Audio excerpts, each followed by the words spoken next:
Pookode veterinary കോളേജിലെ ragging പരാതി പോലീസും കോളേജും ചേർന്ന് ഒത്തുതീർപ്പാക്കിയതിന്റെ തെളിവുകൾ റിപ്പോർട്ട് പുറത്തുവിടുകയാണ്. 2021 ബാച്ചിലെ വിദ്യാർത്ഥിയെ ക്രൂരമായി തല്ലിച്ചതച്ചു എന്ന പരാതി പോലീസ് ഒത്തുതീർപ്പാക്കി. ആന്റി റാഗിംഗ് സ്ക്വാഡിന് നൽകിയ പരാതി ഒന്നും സംഭവിച്ചില്ല എന്ന് ഒപ്പുവെപ്പിച്ചാണ് തീർപ്പാക്കിയത്. ഇല്ലാ കഥയുണ്ടാക്കി ഭീഷണിപ്പെടുത്തിയെന്നും ക്രൂരമർദ്ദനത്തിന് ഇരയായ വിദ്യാർത്ഥി റിപ്പോർട്ടറിനോട് വെളിപ്പെടുത്തി. സിദ്ധാർത്ഥ് പൂക്കോട് വെറ്റിനറി കോളേജിലെ റാഗിങ്ങിന്റെ ആദ്യ ഇരയല്ലെന്ന് കഴിഞ്ഞ ദിവസങ്ങളിൽ റിപ്പോർട്ടർ തെളിവുകൾ സഹിതം പുറത്തു കൊണ്ടുവന്നിരുന്നു. ക്രൂരമായ റാഗിങ്ങിന്റെയും മർദ്ദനത്തിന്റെയും വിവരങ്ങളും പുറത്തുവന്നു. എന്നാൽ പോലീസും കോളേജ് അധികൃതരും ഒരു സംഘം വിദ്യാർത്ഥികളും ചേർന്ന് പരാതികൾ അട്ടിമറിക്കുന്നു എന്ന ഗുരുതരമായ വെളിപ്പെടുത്തലാണ് ക്രൂരമർദ്ദനത്തിനിരയായ വിദ്യാർത്ഥിയുടേത്. ഞാൻ പോയി കേസ് കൊടുത്തതിന്റെ പുറകെ ആരോ കോളേജിൽ വിളിച്ച് അന്വേഷിച്ചു. ഇതേപോലെ പ്രശ്നം ഉണ്ടാക്കി 3-4 പയ്യന്മാരും ടീച്ചർമാരും എന്നെയും നമ്മുടെ ഡിപ്പാർട്ട്മെന്റിലെ ഒരു ടീച്ചർ സാറും ഉണ്ടായിരുന്നു.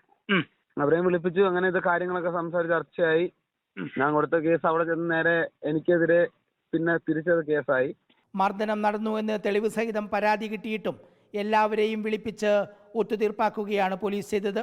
അതിന് കോളേജ് അധികൃതരും കൂട്ടുനിൽക്കുന്നുവെന്നും മർദ്ദനത്തിനിരയായ വിദ്യാർത്ഥി വെളിപ്പെടുത്തുന്നു. സിദ്ധാർത്ഥനെ മർദ്ദിച്ച കാശിനാഥനും അമൽ ഇഷാനും തന്നെയും മർദ്ദിച്ചു.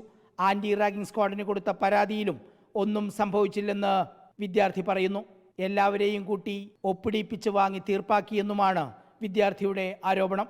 അന്വേഷണം നടത്തിയപ്പോഴത്തേക്ക് കോളേജിൽ ഭയങ്കര പ്രശ്നങ്ങളൊക്കെ ആയി. അപ്പൊ എല്ലാവരും അറിഞ്ഞ് കാര്യങ്ങളൊക്കെ എല്ലാവരും അറിഞ്ഞപ്പോഴത്തേക്ക് ഇങ്ങനൊന്നും നടന്നിട്ടില്ല എന്ന് പറഞ്ഞ് എഴുതി ഒപ്പിടിപ്പിച്ചു. നമ്മുടെ ബാച്ചിലെ എല്ലാ കുട്ടികളെ കൊണ്ടും ലാസ്റ്റ് എന്നെ കൊണ്ട് എഴുതി ഒപ്പിടിപ്പിക്കാൻ വേണ്ടി വന്നു. ഞാനാണല്ലോ കേസ് കൊടുത്തത്. അതെ, ഒപ്പിടിപ്പിക്കാൻ വേണ്ടി വന്നപ്പോഴത്തേക്ക് ഞാൻ ആദ്യം ഒപ്പിടില്ല എന്നൊക്കെ പറഞ്ഞ് ഭയങ്കര പ്രശ്നമൊക്കെ ആയിരുന്നു അവിടെ. തന്നെ പോലെ നിരവധി പേർ മർദ്ദനം ഏറ്റുവാങ്ങിയിട്ടുണ്ട്.